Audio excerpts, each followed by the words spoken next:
El profesor del siglo XXI ha de preparar a sus estudiantes para un futuro incierto. Mark Prensky. Que la educación necesita una revolución, nadie lo duda. Las innovaciones que vivirá el mundo educativo acabarán desmontando todo el sistema que hoy en día forma a los ciudadanos en las escuelas e institutos. En este proceso, la tecnología, las redes sociales o los videojuegos tendrán seguramente un papel importante. Serán herramientas valiosas para transmitir nuevas habilidades a los jóvenes, las que verdaderamente necesitan para llegar a la vida laboral y desenvolverse socialmente en entornos cambiantes. Hoy en redes, Eduardo Punset entrevista a Mark Prensky, un experto en la educación del futuro, un hombre rompedor y creativo en la empresa de reformar las aulas y los sistemas educativos actuales.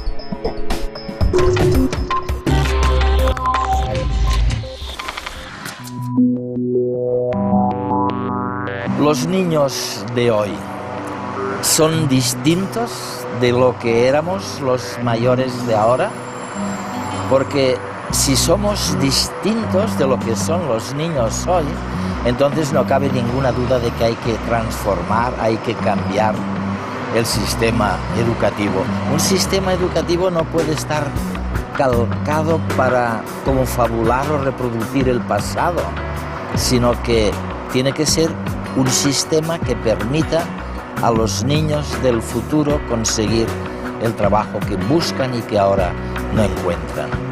Una de las cosas que veremos en este programa de redes es que para conseguir esto hace falta adquirir nuevas habilidades, nuevas competencias. Desde luego conocer los ordenadores y los videojuegos muchísimo mejor de lo que los conocíamos nosotros. Pero también aprender a trabajar en equipo, saber algo de lo que significa la invención o la innovación disruptiva y sobre todo, por supuesto, saber gestionar las emociones básicas y universales con las que venimos al mundo.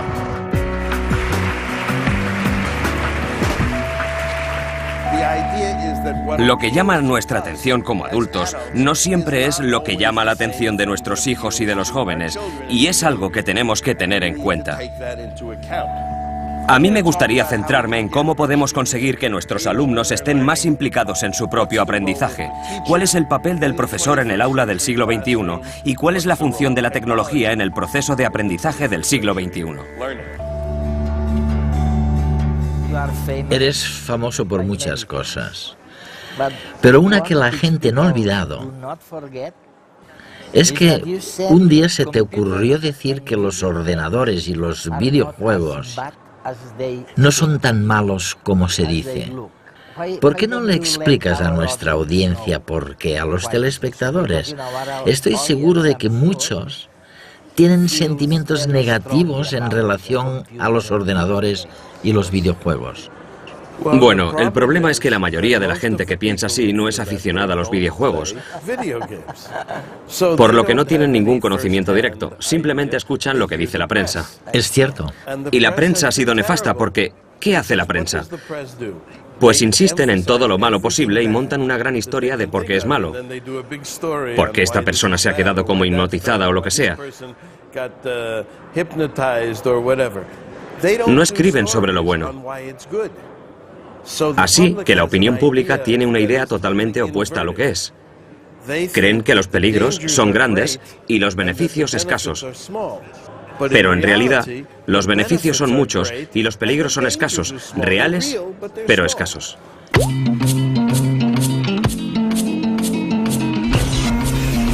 Los videojuegos son una forma de diversión que nos proporciona alegría y placer. Dan intensidad a nuestra vida, nos absorben y enredan porque nos implican apasionadamente. Los videojuegos son conflicto, competición, reto y oposición. Pero tienen reglas, lo que nos proporciona estructura y disciplina, y unos objetivos que nos dotan de motivación. De esta manera, sin darnos cuenta, nos presentan los resultados y las consecuencias de nuestros actos, ayudándonos a aprender sin aprender con la práctica y la repetición. La recompensa es poder pasar de nivel. Los videojuegos son interactivos. Con ellos hacemos algo, como correr, bailar, jugar al tenis o qué sé yo. Y también, a veces, nos enseñan a cooperar con los demás, que entran a formar parte de nuestro grupo social. Agudizan nuestra creatividad e ingenio, con pruebas a resolver y problemas de estrategia. Y cuando su historia nos toca la emoción, ello nos garantiza que no olvidemos lo aprendido. ¿Y cuáles son esos beneficios? Quiero decir, si reflexionamos un poco, ¿son mejores médicos ahora? ¿Mejores soldados? ¿Son mejores profesionales? Me refiero a los que han practicado videojuegos. Son todas esas cosas. Y lo interesante es que los que ahora tienen unos 30 o 40 años y que crecieron jugando con videojuegos, parece que son mejores médicos. Sobre todo aquellos médicos que operan por cirugía laparoscópica. Hay estudios de investigación que lo demuestran científicamente. Son mejores músicos, mejores constructores de montañas rusas, porque son literalmente constructores de montañas rusas, mejores hombres de negocios, mejores empresarios.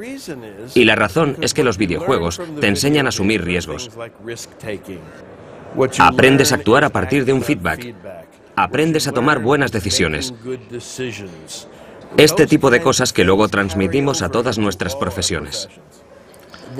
Los que juegan con ordenadores y videojuegos parecen como muy taciturnos, parecen reservados. Me pregunto si de alguna forma podemos aprender a conocerlos mejor.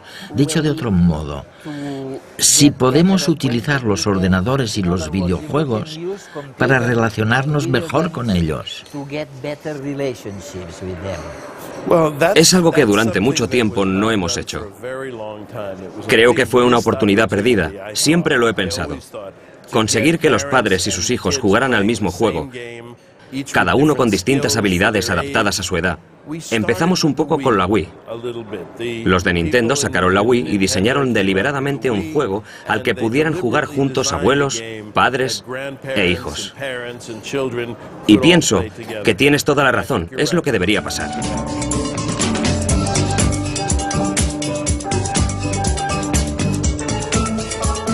Ventajas de los videojuegos, por una parte, es que es un juego que resulta muy atractivo por todo lo que es imagen y pantalla. La imagen capta muchísimo la atención del niño y del adulto que va a jugar, ¿no? Cada vez son más realistas, cada vez las imágenes y la calidad son más buenas, por lo tanto realmente es fácil meterte en un mundo imaginario y desarrollarte en él, ¿no? Con que te diviertes, con que te gusta, con que la propuesta, el reto que te suponen está muy pensado para ti. Hay siempre muchos niveles, muchas formas diferentes de acceder a ese videojuego, te permite mucho personalizarlo a tu gusto, y todo eso hace que realmente tu capacidad de paciencia o de tozudez para resolver un reto se incremente mucho más que con otro tipo de juegos que seguramente te aburrirías o los abandonarías antes, ¿no? Entonces sería parte de las ventajas, ¿no? También permiten comunicación entre niños y niñas que están lejos, que no se ven, ¿no? Y que por tanto a veces, hoy en día, ¿no? Que a veces les cuesta tanto a los niños poderse encontrar para jugar, ¿no? El videojuego te permite un espacio-tiempo en donde poder jugar con otros aunque no los tengas cerca, ¿no? ¿Te gustaría conocer lugares nuevos, gente distinta? Vamos, sígueme hacia un lugar donde jamás has estado. Los niños se van a encontrar que justo en aquello que están aprendiendo en el colegio, pues es con lo que se les propone jugar. Pero además no jugar solamente repitiendo actividades, mini ejercicios, por decirlo así, ¿no? Sino que entren en un mundo virtual en las islas de Narava, en donde se les propone una serie de misiones, una serie de retos. Y para superar esos retos has de saber una serie de cosas. Si no las sabes, has de saber buscar esa información, has de preguntar o simplemente has de utilizar una serie de competencias para poder desarrollarlas, ¿no? Y siempre con esos valores que decíamos, ¿no? Pues valores de civismo, de solidaridad, de entender al otro, de empatía, ¿no? Valores de tolerancia, de paciencia, de comprensión, ¿no? Todo eso lo has de poner en marcha para conseguir superar los retos que se te proponen en estas edades de 4 a 8 años, ¿no? Porque el juego es algo un poco mágico, ¿no? Cuando un niño que juega interpreta o ve demasiado claro que tú adulto estás queriendo sacar un beneficio, un aprendizaje, algo en ese propio juego, el juego es como si desapareciese, ¿no? En este mundo, tú eres el protagonista. El juego necesita sentirse libre, el juego necesita un margen de error, ¿no? El juego necesita colocarte en una posición psicológica en donde te sientas libre para crear y libre para equivocarte. En la medida que ves un ojo, ahí que te está controlando, el juego se reprime, se inhibe, ¿no? Escucha, hay una cosa que, lo que tú llamas los nativos digitales. Los nativos digitales y los inmigrantes digitales, sí. Quiere decir que nacieron con los videojuegos. Se calcula que pasan algo así como 5.000 horas leyendo a lo largo de toda su vida. Y quizás unas 10.000 horas jugando con videojuegos. La cifra de nuestra generación indica algo totalmente distinto, ¿verdad? ¿Tiene esto algún significado o supone algún resultado concreto para nuestro futuro profesional? Bueno, yo he hecho esos cálculos que son aproximados, pero sí es cierto que las consecuencias son muchas, porque leer conlleva que haya una historia, una lógica. Mientras que los videojuegos nos hablan de interacción, respuestas rápidas, resolución de problemas. Es importante que todos los padres entiendan esto. Un videojuego no es más que un gran problema que cuesta 50 euros. Y a los chicos les gusta resolver esos problemas. Si lo pensamos bien, si se tratara de problemas que les plantearan en el colegio, los padres estarían encantados. Es posible que los niños inviertan meses o una hora en resolver el problema. Y cuando lo consiguen, deberíamos felicitarlos en lugar de decirles que dejen de jugar.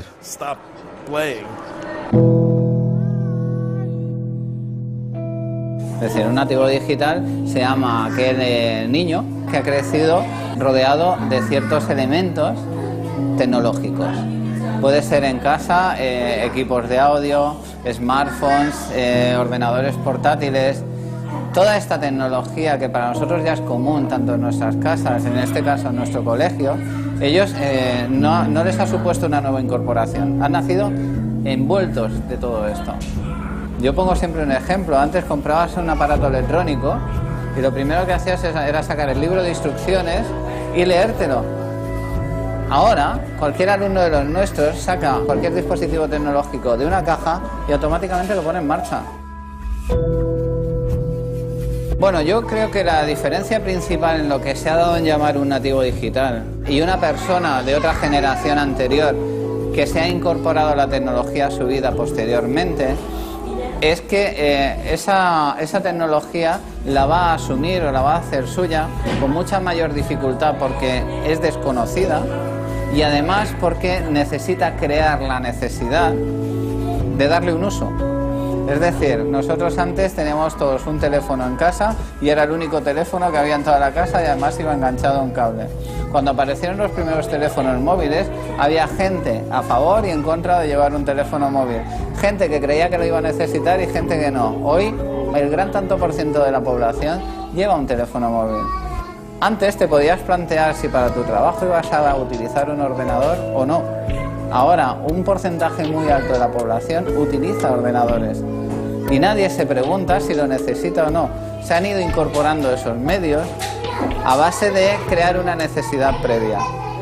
Pero eso ha supuesto un gran esfuerzo porque han necesitado un aprendizaje a posteriori para manejar estos dispositivos. ¿Podríais vivir sin todos estos pensadores? No. Pero ¿cómo quedar con los amigos? Yo no sé cómo lo hacíais antes, pero...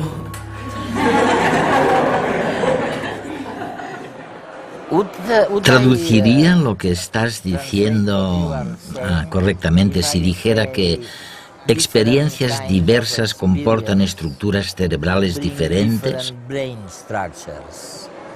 y que la estructura cerebral de alguien que ha crecido con los videojuegos es diferente de la del que no lo ha hecho, que es distinta. Bueno, sin duda es verdad lo que dices, pero lo que todavía no sabemos es cómo y qué significa. Hasta la fecha, nuestros conocimientos sobre el cerebro son todavía muy escasos en ese campo. Lo que sí sabemos es que, independientemente de cuáles sean, las experiencias que vivimos influyen en nuestro cerebro. Así como los músicos tienen cerebelos de mayor tamaño, si repetimos algo una y otra vez, esta repetición influirá en nuestra capacidad de hacerlo. Los aficionados a los videojuegos suelen tener mejor visión periférica, muestran una mayor concentración visual, quizás tengan mayores habilidades para la resolución de problemas, no lo sabemos. Es fantástico, ¿no? En cualquier caso, sí sabemos, porque se han hecho estudios sobre este tema, que los taxistas de Londres tienen un hipocampo de mayor tamaño que cualquier ciudadano medio de la ciudad. Y debido justamente a Tienen que aprenderse todo eso, sí. Tienen que aprenderlo de memoria. Hay otra cosa que preocupa mucho a la gente, ¿sabes? Tienden a decir, bueno, los nativos digitales tienen tantas pantallas, la pantalla del vídeo, la del teléfono, la del ordenador, que son incapaces de mantener la atención. No saben concentrarse en un problema único. ¿Qué opinas de esta opinión? ¿Es verdadera? ¿Es errónea? ¿Por qué pasa? No creo. Pienso que se pueden dar distintas respuestas a esta pregunta. Creo que no es una pregunta fácil.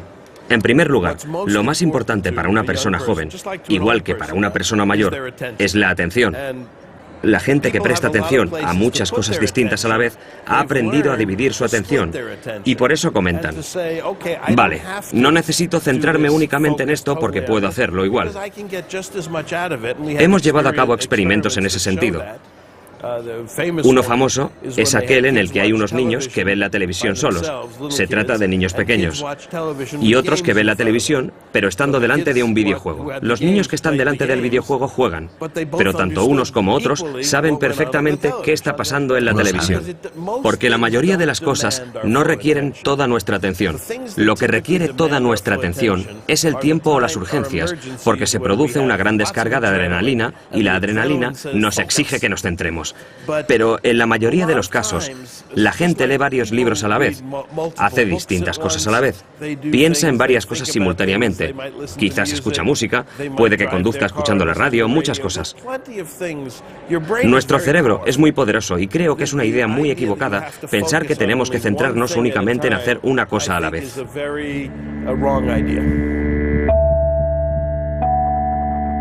En una clase tradicional, las clases eran como mucho más uniformes, mucho más dirigidas y mucho más pautadas desde el comienzo del día hasta el final del día. La incorporación de la tecnología lo que ha permitido ha sido una atención a la diversidad enorme en el aprendizaje dentro del aula. De tal manera que puedes tener un alumno o un grupo de alumnos realizando una actividad, otro grupo de alumnos realizando otra actividad y cada uno está aprendiendo algo diferente en ese momento. La tecnología nos ayuda a saber cooperar con los demás, a acceder a la información, a realizar tus propias presentaciones, tus propios diseños. O bien, nos sirve de apoyo para aprender otros idiomas o a leer. La tecnología es parte de nuestro mundo y del mundo del trabajo. Por eso la educación tiene que adaptarse a las necesidades futuras de estos alumnos. Si no sabes usar un ordenador, pocas cosas podrás hacer. Y también, no sé, aprender a usarlo y las diferentes opciones que tienes con internet y con un ordenador. Es evidente que existen riesgos. Por ello, el alumno debe aprender a responsabilizarse de su propio aprendizaje, de sus limitaciones y puntos fuertes, así como de los problemas que tienen estas y otras tecnologías. Podríamos estar hablando desde peligros reales que hay en internet, peligros a la hora de mostrar datos personales o tu intimidad, peligros a la hora de que también ese internet te haga perder una visión, digamos, de la realidad. Todo eso es lo que tenemos que enseñarles a los chavales, porque internet no va a desaparecer, van a tener que convivir con ella y a medida que crezcan tendrán que adaptarse y utilizarlo adecuadamente. El cambio que está pidiendo la educación ha de ser realista, adaptado al momento actual. necesitamos pensar en un cambio en el sentido de crear un nuevo proyecto pedagógico distinto que nos permita la aplicación de la tecnología en esa enseñanza individualizada, en esa aparición de nuevas emociones, en el trabajo de las inteligencias múltiples. No podemos estar con métodos del siglo XIX en aulas del siglo XXI. Y el gran reto es formar y preparar a nuestros alumnos probablemente para profesiones que todavía no conocemos. Escribiste algo así en algún sitio. Hablabas de un estudiante que no prestaba atención y tú dijiste que no era un problema de déficit de atención, sino simplemente que el estudiante no escuchaba. Sí. ¿Qué querías decir exactamente? Quiero decir que no es que los niños no puedan prestar atención. La gente se equivoca cuando los culpa de no ser capaces de estar atentos durante un buen rato. Lo que pasa es que los niños deciden no prestar atención. Si reúnes a un grupo de niños que tú crees que les cuesta estar atentos en la escuela y en cambio los colocas delante de una película que dura 3 horas pero que realmente les interesa, la mirarán y estarán atentos durante 3 horas o ante un videojuego o cualquier otra cosa que les resulte atractiva, pero les cuesta estar atentos cuando se trata de aprender a la vieja usanza. Muchos chicos dicen que cuando van al colegio y entran en el edificio tienen que desacelerar. Y no se refieren a los aparatos que llevan consigo, sino a su cerebro. Quieren decir que pueden hacer cosas mucho más poderosas fuera del colegio que dentro. Llevan consigo herramientas muy potentes. Quieren que su educación les permita no solo utilizar dichas herramientas, sino hacerlo de verdad. Algo muy distinto de lo que escuchamos decir sobre qué es importante en educación. De verdad, quiere decir que puedes influir en los resultados. Es decir, que los niños puedan elegir a los ganadores de lo que en España llamáis Operación Triunfo. Pueden votar. Saben que pueden hacerlo. Pueden influir en la política de un país. Pueden hacer cambios. Pueden hacer que las empresas cambien. Ahí va un consejo para vosotros y para nuestros estudiantes. Os recomiendo que desde hoy mismo los estudiantes inicien una campaña en Twitter para eliminar las corbatas. ¿Para qué queremos las corbatas? Yo no llevo. Son horrorosas. Molestan en el cuello. Iniciemos una campaña a ver si como sociedad podemos eliminar las corbatas. ¿Por qué no? Seguro que lo lograríamos. Marc, una cosa, será mi última pregunta, que me encantaría mucho que pudieses contestar. ¿Cómo es posible que los niños pasen tantas horas con los videojuegos jugando con el ordenador? ¿Es porque obtienen algo a cambio? ¿Están inmersos en el flujo, como dicen algunos amigos míos, que son psicólogos? ¿Es porque les gusta la interacción social? ¿Por qué es lo que más les gusta? Bueno, pues porque es la época en la que viven. Un amigo mío solía decir, tienes que vivir tu tiempo. Y vivimos en una era de pantallas. Hoy en día, muchas de las cosas que les interesan suceden en pantallas, grandes o pequeñas, lo que sea. No siempre va a ser así. Tenemos los hologramas y otras muchas cosas. Hubo un tiempo en que la gente se quejaba porque los niños se enfrascaban en libros y no levantaban la vista. ¿Por qué se pasan el día entre libros?, decían. Ahora, a la gente le encantaría volver a esa época. Yo creo que es normal, porque es donde radica la acción. Es ahí donde están sucediendo las cosas interesantes. En nuestros días ocurren en pantallas de todos los tamaños. Por eso pienso que es normal que los niños miren a su alrededor y vean qué hay de interesante. Soy un niño, soy nuevo en este mundo. ¿Qué hay de interesante ahí? Ah, mira. Aquella pantalla, ¿no? Los bebés lo saben porque es ahí donde focalizan su atención. Así son las cosas y me parece sumamente interesante.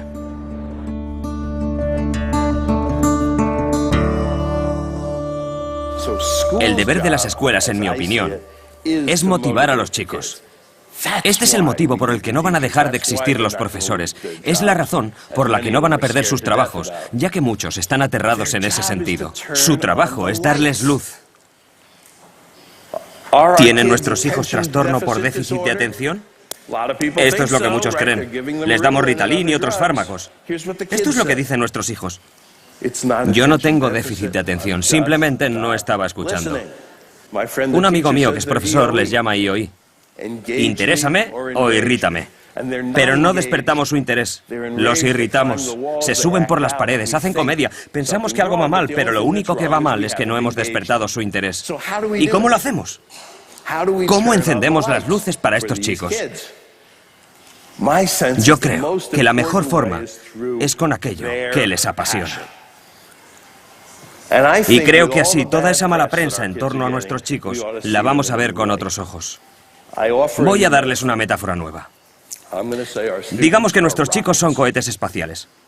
¿Qué quiere decir?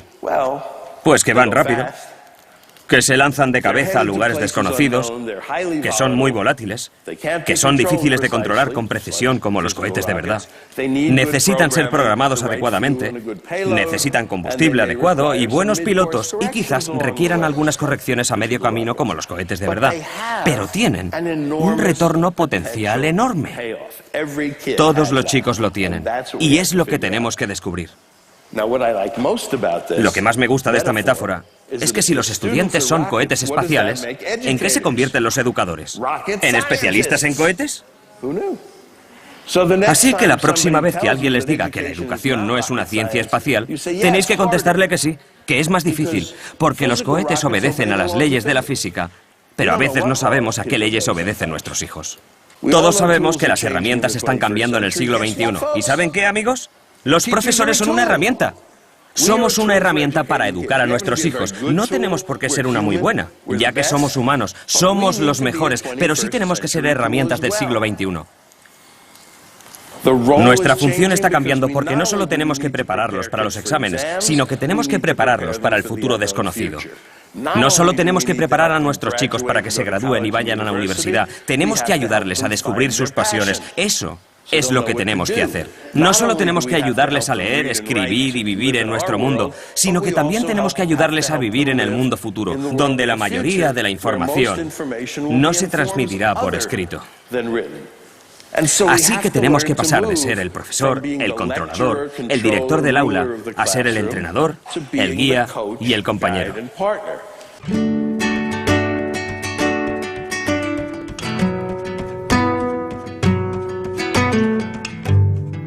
Yo no creo, sinceramente, que haya un descubrimiento mayor que el que se está haciendo en estos meses, en estos años.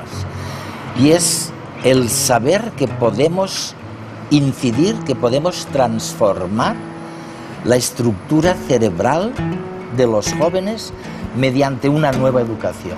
Y hemos descubierto otra cosa impresionante, es que ahora sabemos cuándo existe, cuándo se abre la ventana crítica. Sabemos que lo que no hayamos conseguido, cuando los niños alcanzan los 6, 7, 8 años, no diría que es inútil seguir insistiendo, pero sí que se ha perdido la única y la gran oportunidad.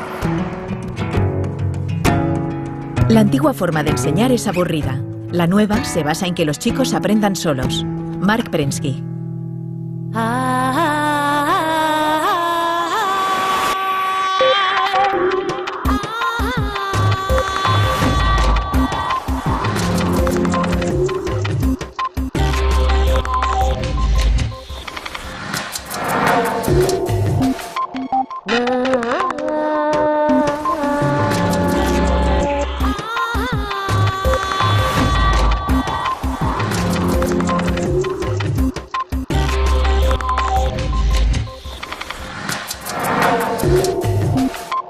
No.